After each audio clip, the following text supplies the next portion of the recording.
নতুন এবং ফিরে আসা সকলের উদ্দেশ্যে আপনাদের কাছে আমার প্রশ্ন হলো, আপনার কি মনে হয় ঈশ্বর মানুষকে কেন সৃষ্টি করেছেন? আপনার কি বিশ্বাস হয় যে যারা মণ্ডলীতে যোগদান করে তারা সকলেই স্বর্গে প্রবেশ করবে? স্বর্গরাজ্যে প্রবেশের জন্য আপনি কি করতে পারেন? আসুন এই প্রশ্নের উত্তর খুঁজতে আমরা শুধুমাত্র বাইবেল এ মনোযোগ দিই। আদি পুস্তক তার 1 অধ্যায়ে 28 পদ। পরে ঈশ্বর তাহাদিগকে আশীর্বাদ করিলেন।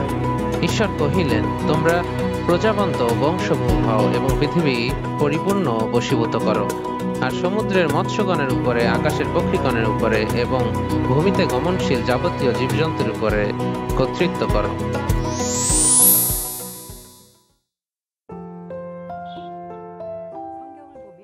বাইবেলে যিশু ঈশ্বরের ইচ্ছা এবং দূরদর্শিতা ব্যাখ্যা করার জন্য বিভিন্ন দৃষ্টান্ত ব্যবহার করেছিলেন। মথি তার 13 অধ্যায় 3 পদে লেখা আছে যে, তখন তিনি দৃষ্টান্ত দ্বারা তাহাদিগকে অনেক কথা কহিতে লাগিলেন। যিশু জাগতিক দৃষ্টান্তের মাধ্যমে লোকদের শিক্ষা দিতেন, কারণ তারা আধ্যাত্মিক জগৎ বুঝতে অক্ষম ছিল। যিশুর অনেক দৃষ্টান্ত চাষের সাথে সম্পর্কিত, যেমন বীজ বপনকারীর দৃষ্টান্ত, সরিষা দানার ও তারির দৃষ্টান্ত, শ্যামা ঘাসের দৃষ্টান্ত, দ্রাক্ষা ক্ষেত্রের শ্রমিক এবং অন্যায্য তত্ত্বাবধায়কের দৃষ্টান্ত। যেমন একজন কৃষক জমি পরিষ্কার করে, বীজ বপন করে, ফসল রক্ষণাবেক্ষণ করে এবং ফল সংগ্রহ করে, ঈশ্বর পৃথিবীতে মানবজাতিকেও প্রতিপালন করেন। ফসল কাটার সময় ঘনিয়ে এলে গম স্বর্গে সংগ্রহ করা হয়। যোহন তার 1 অধ্যায় 1 পদে বলে, আদিতে বাক্য ছিলেন এবং বাক্য ঈশ্বরের সাথে ছিলেন এবং বাক্য ঈশ্বর ছিলেন। এর অর্থ হলো, সময় শুরুর আগেই ঈশ্বর মহাবিশ্বে একা ছিলেন। সময়ের সাথে সাথে ঈশ্বর মানুষের সাথে যোগাযোগ করতে এবং সত্যিকারের ভালোবাসা ভাগ করে নিতে চেয়েছিলেন। ঈশ্বরত্ব এবং মানবতা উভয়ের অধিকারী ঈশ্বর সেগুলো নিজের কাছে রাখার পরিবর্তে সবকিছু ভাগ করে নিতে চেয়েছিলেন। হৃদয়ে এই আকাঙ্ক্ষা থাকার কারণে ঈশ্বর মানুষের প্রতিপালনের পরিকল্পনা করেছিলেন। তৃতীয় ঈশ্বর হিসেবে অস্তিত্ব লাভের আগে ঈশ্বর প্রথমে রহস্যময়ভাবে মহাবিশ্বকে বিভক্ত করেছিলেন। ঈশ্বর পিতা, ঈশ্বর পুত্র এবং ঈশ্বর আত্মা প্রত্যেকেই গুরুত্বপূর্ণ ভূমিকা পালন করেছিলেন। পিতা ঈশ্বর মানবজাতির বিকাশের পরিচালক হিসেবে, ত্রাণকর্তা হিসেবে পুত্র যিশু এবং সম্পূর্ণ পরিত্রাণ অর্জনের জন্য সাহায্যকারী হিসেবে আত্মা। সবচেয়ে উপযুক্ত সময়ে তৃতীয় ঈশ্বর মানবজাতি গঠনের আগে আকাশমণ্ডল ও পৃথিবী সৃষ্টি করেছিলেন। প্রথম মানুষ আদমের পাপের পর থেকে ঈশ্বর মানবজাতির যাত্রা পরিচালনা করে চলেছেন, ইতিহাসের তত্ত্বাবধান করেছেন এবং জীবন ও মৃত্যু, সেই সাথে ভাগ্য ও দুর্ভাগ্যকে নিয়ন্ত্রণ করেছেন। এটি ছিল সত্যিকারের সন্তান অর্জনের জন্য ঈশ্বরের পরিকল্পনা। মানুষ যেন তার হৃদয় বুঝতে পারে এবং সমস্ত হৃদয় দিয়ে তাকে ভালোবাসে। কল্পনা করুন, 4 জনের একটি পরিবার রয়েছে। সবচেয়ে বড় সন্তান সর্বদা বাধ্য থাকে এবং কখনো ব্যক্তিগত মতামত বা আবেগ প্রকাশ করে না। ছোট সন্তান মাঝে মাঝেই বাবা মাকে কষ্ট দেয়, কিন্তু অনুতপ্ত হয় এবং তাদের স্নেহের সাথে আঁকড়ে ধরে এবং আবেগও প্রকাশ করে। দুজনের মধ্যে কার প্রতি আপনি বেশি স্নেহশীল বোধ করবেন? যদি একটি পরিবারে এমন একটি রোবট থাকে যা রান্না এবং পরিষ্কার পরিচ্ছন্নতার মতো সবকিছু করে, রোবট কি প্রকৃত শিশুদের চেয়েও বেশি প্রিয় হবে? রোবট তাদের বিশাল সুবিধা দিয়েও শিশুদের প্রতিস্থাপন করতে পারবে না। স্বর্গে অনেক বাধ্য স্বর্গদূত এবং স্বর্গীয় বাহিনী রয়েছে, কিন্তু ঈশ্বর এমন সন্তান চেয়েছিলেন যারা বাধ্য হবে। আনন্দ, যুক্তি, আবেগ এবং স্বাধীন ইচ্ছা শক্তির কারণেই বাধ্য হবে। এই কারণেই ঈশ্বর মানবজাতিকে স্বাধীন ইচ্ছা শক্তি দিয়ে সৃষ্টি করেছেন এবং আমাদের উপরে বাক্য অর্পণ করেছেন। ঈশ্বর প্রকৃত সন্তানদের আবির্ভাবের জন্য অপেক্ষা করে চলেছেন। চাষের মধ্যে একজন কৃষকের কঠোর পরিশ্রম জড়িত থাকে। বীজ বপন এবং ফল উৎপাদনের জন্য তাদের লালন পালন করতে হয়। ঈশ্বর প্রথম বীজ আদম এবং হওয়াকে বপন করেছিলেন মানুষের প্রতিপালনের শ্রমের মাধ্যমে প্রকৃত সন্তান লাভ করার জন্য। মাটির ধূলিকণা থেকে সৃষ্ট মানুষ ঈশ্বরের প্রকৃত সন্তান হতে পারে একবার আমাদের হৃদয় ক্ষেত্র সত্য দিয়ে চাষ করা হলে।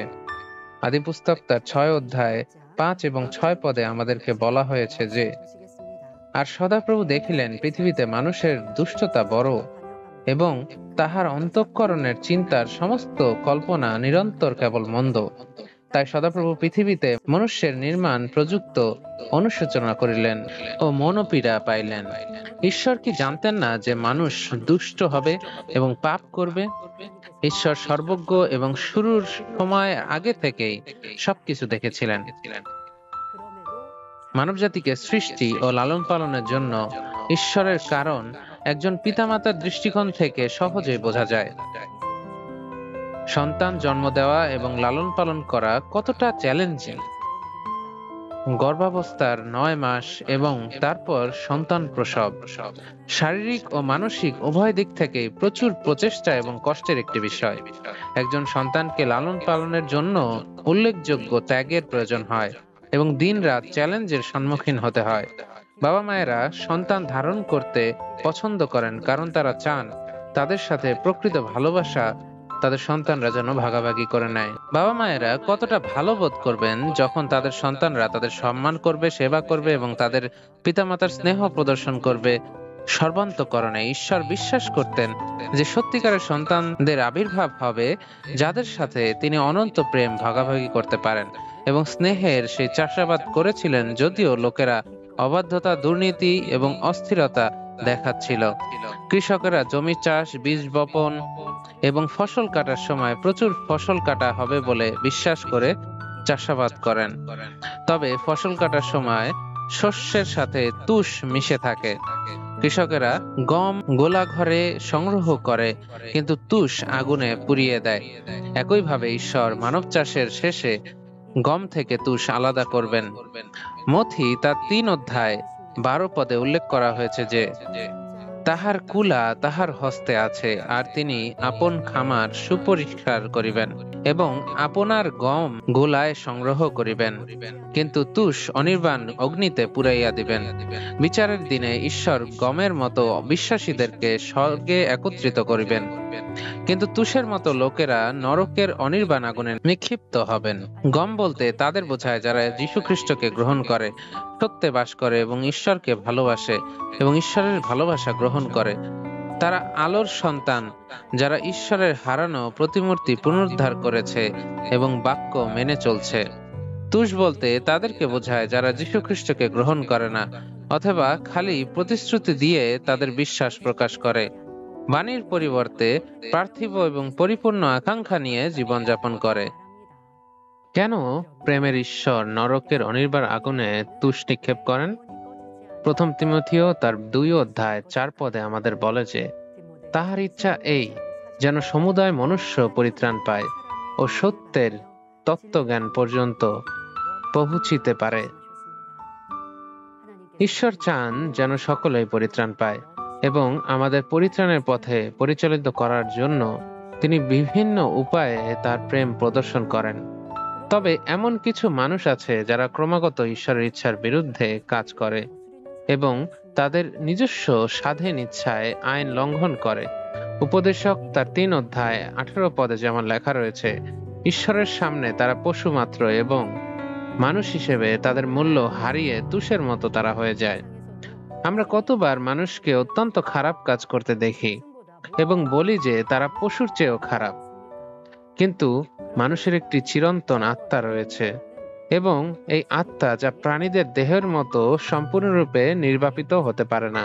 তারা গমের মতো বিশ্বাসীদের সাথে স্বর্গে প্রবেশ করতে পারে না।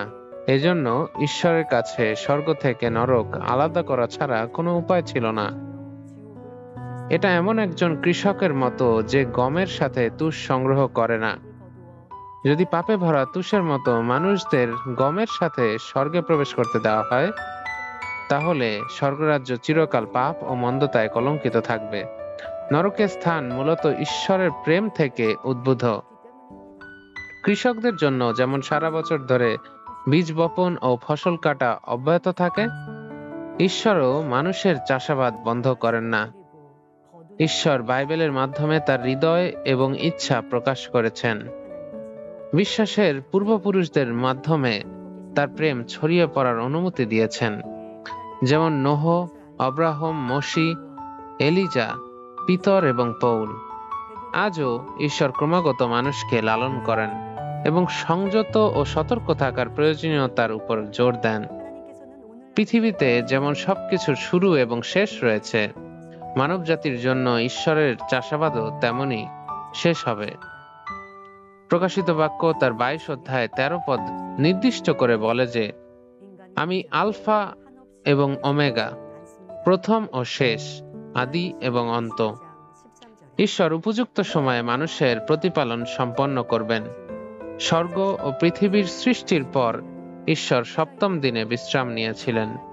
মানুষের চাষাবাদ সম্পন্ন হলে ঈশ্বর অবশ্যই সকলকে স্বর্গ অথবা নরকে বিচার করবেন। গমের মতো বিশ্বাসীরা পৃথিবীতে তাদের কর্ম অনুসারে স্বর্গে পুরস্কৃত হবে এবং তাদের বিশ্বাসের স্তর অনুসারে স্বর্গীয় আবাসস্থলে প্রবেশ করবে। তুষের মতো মানুষেরা নরকে অনন্তকাল যন্ত্রণা ভোগ করবে। আমাদের সকল দর্শকদের উদ্দেশ্যে আমি আশা করি আপনারা ঈশ্বরের মানব চাষের দৃষ্টিভঙ্গি উপলব্ধি করুন এবং গমের মতো বিশ্বাসী হিসেবে বেরিয়ে আসবেন, যারা সুন্দর স্বর্গে অনন্ত জীবনের যোগ্য হয়ে উঠবেন। আমি আপনাদের জন্য প্রার্থনা করব। স্বর্গীয় পিতা, তুমি আমাদের নরকে পাঠানোর জন্য প্রতিপালন করনি, বরং আমাদের সৃষ্টি করেছ এবং এখনো আমাদের প্রতিপালন করে যাচ্ছ, যাতে আমরা সঠিকভাবে বসবাস করতে পারি, স্বর্গের প্রকৃত সুখ উপলব্ধি করতে পারি। পিতা, তোমার মহান ভালোবাসাকে গভীরভাবে উপলব্ধি করতে আমাদের সাহায্য করো এবং আমরা যেন আলোর সন্তান হিসেবে বেরিয়ে আসতে পারি। আমরা যেন মহিমা, মঙ্গল এবং সত্যে রূপান্তরিত হই। আমাদের ঈশ্বরের প্রকৃত সন্তান হতে আমাদেরকে পরিচালিত করো। আমরা আপনাকে ধন্যবাদ জানাই ঈশ্বর। দয়া করে সমস্ত বিশ্বাসীদের সুরক্ষা দিন এবং তাদের সাথে প্রচুর আধ্যাত্মিক এবং পার্থিব আশীর্বাদ থাকুক। আমাদের প্রভু যীশু খ্রিস্টের নামে আমি প্রার্থনা করি, আমেন।